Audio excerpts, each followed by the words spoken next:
Ал өнердегі ағамыз, Біржан деген ағамыз өте бай өнес, ұлағатты ұстаз, асау әнші.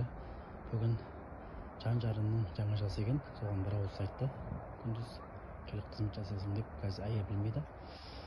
Соған қазір әдемі көңіл күймен әнмен қарсы алатын боламыз. Туған күн деген әнмен қызметтеміз. Қазір іштен шығады. Барша осындай өнердегі аға бауырларымыз, інілеріміз бәрі қызметте жүр.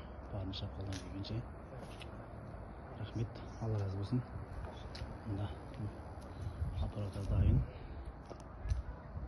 Керемет. Ақ жаулықты аналарымыз аман болсын, 100 жасасын, ұрпақтары 1000 жасасын деген жақсы тілек бар.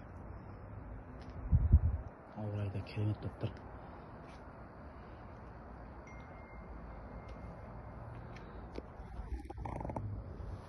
Керемет байыппен, керемет көңіл күймен қарсы алып